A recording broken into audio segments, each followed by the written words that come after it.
What was that?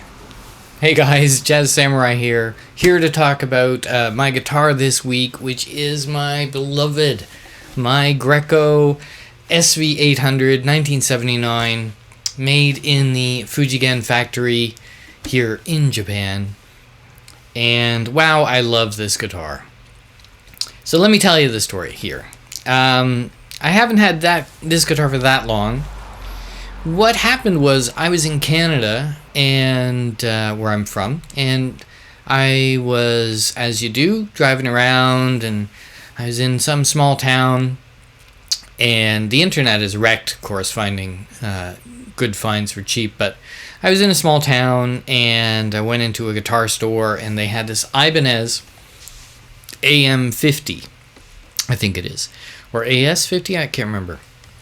And it's a small body, like a Gibson 355. And played that, loved it, bought it, and, just fell in love with that guitar. And it was good to play, but I left it in Canada, and as my kind of gigging guitar in Canada. And I came back to Japan, and very soon I was like, oh man, I wish I had that guitar. So I went in search of the same guitar and couldn't find one, but I found this guitar, which also is a kind of smaller body. It's not, I think, quite as small as the Ibanez, but it is certainly smaller than a 335, which I don't particularly like to play. And so I found this, and it was going cheap because the owner said that it made no sound. And so I bought the guitar, and when it came, sure enough, it didn't make any sound. So I took the electronics out, and if you've ever had to take the electronics out of one of these guitars, you know that taking them out, that's a little difficult. Putting them back in, oh my god, I think it took me 2 days to get the stuff back into this guitar.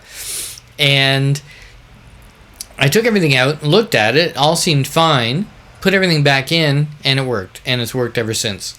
So, I don't know what happened there. Loose connection, I guess. But I now have my beautiful SV-800. And, whenever I pick up this guitar, it's like heaven. This probably is my favorite guitar. This and the Gibson that I haven't talked about yet. I haven't done one of these yet. About the Gibson. This is better live because there's no feedback issues that I always seem to get with the Gibson, but and also it's cheaper, so I don't feel so nervous when I take it out of the house. But let's look at the details of this. Very interesting. I've got the page again from the catalog, from 1979 Greco catalog, and the body is white, something called white sycamore. And it's got a maple center block in there. The neck is maple with a rosewood fingerboard. It's my favorite scale. It's that 24.75 or 24 3/4 inch, however you want to say it, scale. Everything is stock on this guitar, I believe. So it's got this gold plated, which has beautifully worn off and faded, which I love that look.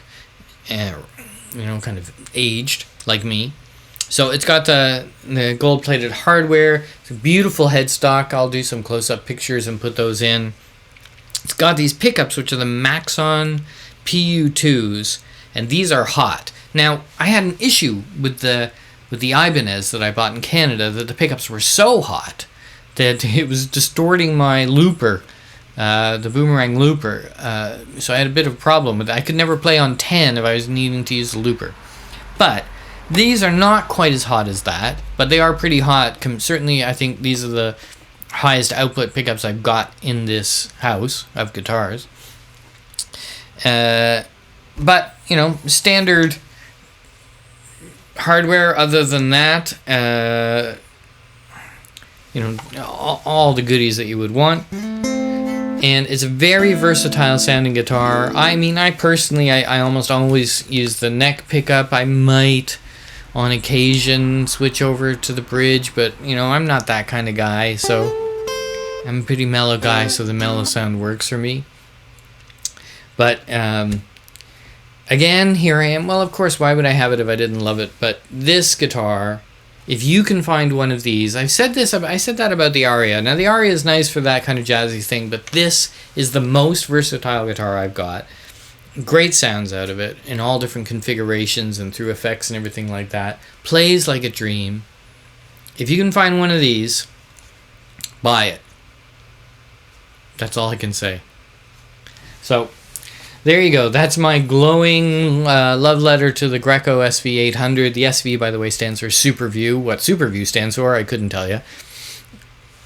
Let me know if you like these kinds of guitar reviews, if they are a guitar review or just gushing, and what kind of stuff you'd like to see me talk about on this channel. You know, like I have lots of playlists. I do play jazz standards and my own originals, which are more country-like, I've been told. But I also am thinking about going into doing some lessons or song breakdowns, things like that. So let me know what you think. Of course, like and subscribe, hit the bell notification. All of those things help me to think that I'm not just talking to the camera. See you soon.